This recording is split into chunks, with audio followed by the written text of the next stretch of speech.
Now, Senator, what do you make of the fire that's engulfing Queensland Parliament at the moment? Well, it's not surprising, Peter.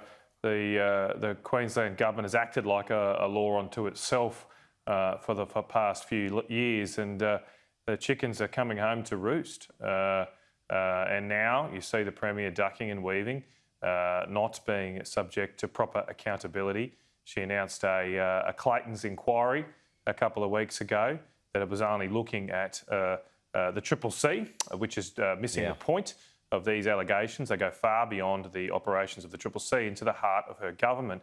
And to clear this up, the Premier has to announce a royal commission into what is going on with the Queensland government. The Queensland people deserve that. Keep in mind, in Queensland, there is no upper house.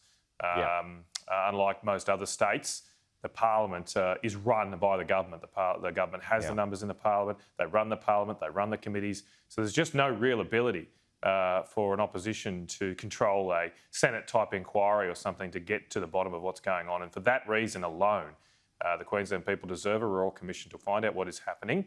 And we're sick and tired of the Premier trying to hide this and think we're all mugs. OK, on to some federal matters and some interesting commentary from Senator Kimberley Kitching last night. She outed Chow Chak Wing as the puppeteer who's attempting to influence Parliament at the moment. If that turns out to be true, first of all, what do you make of that? And if it turns out to be true, should he stay in Australia? Well, look, I don't know enough about the individual circumstances of this gentleman, but what I do know and what we've all seen is that our intelligence agencies are very concerned about foreign infiltration, seeking to influence our elections. I don't think we're all at all surprised by that the Chinese government is trying to get people into Parliament that are sympathetic to its causes. My concern is that the Labor Party still has a lot of questions about its relationship with the Chinese Communist Party and how much Australians could trust them to deal with China if they were elected to government. I mean, it was only in late 2019, just over 2 years ago, Peter, that Richard Marles, Labor's deputy leader, was publicly suggesting we should increase military cooperation with China. Not just trade, not just investment, military cooperation. Now, of course, I'm sure China would prefer Richard Marles to be Deputy Prime Minister than Barnaby Joyce, given his stance on those issues. And more to the point, he was absolutely wrong. He did this just a few months before coronavirus. He did it while the Chinese were threatening people's territorial integrity in the South China Sea and Taiwan. And so how hopeless could the Labor Party be to have their deputies suggest something as insane as this and expect to be a party of government? There has been a bit that's happened since then, though. Well, as I say, at that time, yes, that was before the coronavirus, but it was at the time that China was flouting international law in the South China Sea, threatening the territorial integrity of our neighbours and friends.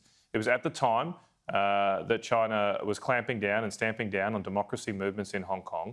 It was at the time when China had been is accused of credible allegations of mistreatment of Uyghurs in Xinjiang. And it was at the time when China continues to fly sorties over Taiwanese airspace in a threatening manner. So all these things were happening in late 2019 when Labor's deputy leader suggested we should have some kind of military war games with China while they were acting in this way.